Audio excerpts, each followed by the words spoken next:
নমস্কার বন্ধুরা, আপনারা যেমনটা জানেন ভারত এবং পাকিস্তানের মধ্যে কিন্তু এখন সম্পর্ক বেশ খারাপ হয়ে গেছে। এমনকি আগে 2025 সালে যখন অপারেশন সিন্দুরে খারাপ ছিল, তার থেকেও এখন খারাপের দিকে গেছে। কারণ হচ্ছে যে ভারত এবং পাকিস্তান কিন্তু এখন নিজেদের বর্ডারকে আরও বাড়াতে চায়। এই কারণে ভারত পাকিস্তানে আক্রমণ করেছিল কিছুদিন আগে। তো চলুন আজকে আমরা জানবো যে দুই দেশের মধ্যে কে বেশি শক্তিশালী। প্রথমে আসে সামরিক বাজেট। এক্ষেত্রে ভারত অনেক এগিয়ে। ভারতের বর্তমান সামরিক বাজেট $90 বিলিয়ন। সেখানে পাকিস্তান একটি গরিব এবং হতদরিদ্র দেশ, ফলে তাদের বাজেট অনেক কম। মাত্র 8 থেকে 10 বিলিয়ন ডলারের বাজেট আছে পাকিস্তানের, যার ফলে পাকিস্তানের থেকে ভারতের সেনাবাহিনী অনেক শক্তিশালী এবং আধুনিক অস্ত্র ব্যবহার করে। এরপরে আসা যাক সেনাবাহিনীতে। ভারতের কাছে অ্যাক্টিভ সেনা রয়েছে 14.5 লাখ, সেখানে পাকিস্তানের সেনাবাহিনীর সংখ্যা মাত্র 6.5 লাখ। এরপরে আসা যাক যুদ্ধ ট্যাঙ্কে। ভারতের কাছে মোট যুদ্ধ ট্যাঙ্ক রয়েছে 4,600 থেকে 5,000, সেখানে পাকিস্তানের কাছে যুদ্ধ ট্যাঙ্ক রয়েছে মাত্র 2,400। এক্ষেত্রে সংখ্যায় ভারত পাকিস্তানের দ্বিগুণ এবং প্রযুক্তিতেও এগিয়ে, কারণ ভারতের কাছে আছে অত্যাধুনিক T-90, T-72 এবং অর্জুন ট্যাঙ্ক। সেখানে পাকিস্তানের পুরনো ট্যাঙ্ক রয়েছে যেমন আল খালিদ এবং T-80। এছাড়া বর্তমানে পাকিস্তান T-55ও অপারেট করে। এটা প্রচুর একটা পুরনো ট্যাঙ্ক, ফলে ট্যাঙ্ক শক্তিতে ভারত অনেক শক্তিশালী। আপনারা এখন স্ক্রিনে যে ট্যাঙ্কটি দেখতে পাচ্ছেন, এটি ভারতের শক্তিশালী অর্জুন মেন ব্যাটল ট্যাঙ্ক এবং পেছনের ট্যাঙ্কগুলি হচ্ছে আধুনিক আর্মার সজ্জিত। এবং আপনি এখন যে ট্যাঙ্কটি দেখতে পাচ্ছেন, এটা মূলত ভারতের একটি সাজোয়া যান। এটি কোনো ট্যাঙ্ক না, তাতেও এর ক্ষমতা অনেক বেশি। বন্ধুরা, এরপরে জানা যাক যুদ্ধবিমান সম্পর্কে।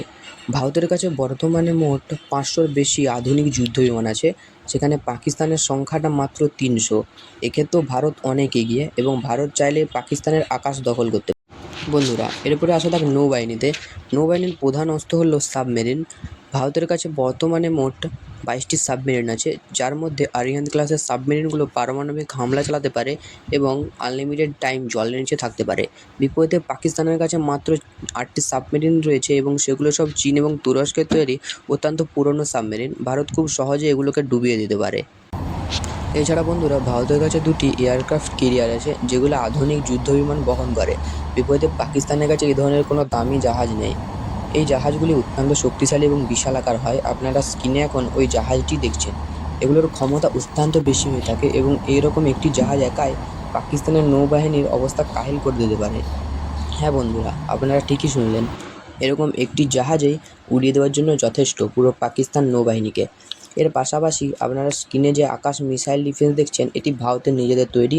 এটি পাকিস্তানের যে কোনো যুদ্ধবিমানের জোম হিসেবে পরিচিত, কারণ পাকিস্তানের কোনো যুদ্ধবিমানই এর হাত থেকে বাঁচতে পারে না। এর সাথে রয়েছে অত্যাধুনিক ভারতের ব্রাহ্মস মিসাইল। এই মিসাইল পৃথিবীর সবচেয়ে শক্তিশালী ক্রুজ মিসাইল। এর ভয়েও পাকিস্তানের অবস্থা কাহিল হয়ে গেছে। এই মিসাইলটির রেঞ্জ অনেক বেশি এবং গতিও অত্যন্ত বেশি। এর পাশে যে মিসাইলটি দেখছেন, এটি হচ্ছে নতুন ভারতের মোতায়েন করা ব্রাহ্মস মিসাইল। এর পাশের মিসাইলটি হলো শক্তিশালী আকাশ মিসাইল। এটিও সীমান্তে মোতায়েন করেছে ভারত এবং পাকিস্তান কার্যত কান্নাকাটি শুরু করেছে। এর পাশে আপনারা একটি নতুন সাজোয়া গাড়ি টাইপের দেখতে পাচ্ছেন। এটি হচ্ছে ভারতের বহন করার গাড়ি এবং এই গাড়িটি হচ্ছে ভারতের একটি শক্তিশালী রাডার সিগনেচার গাড়ি।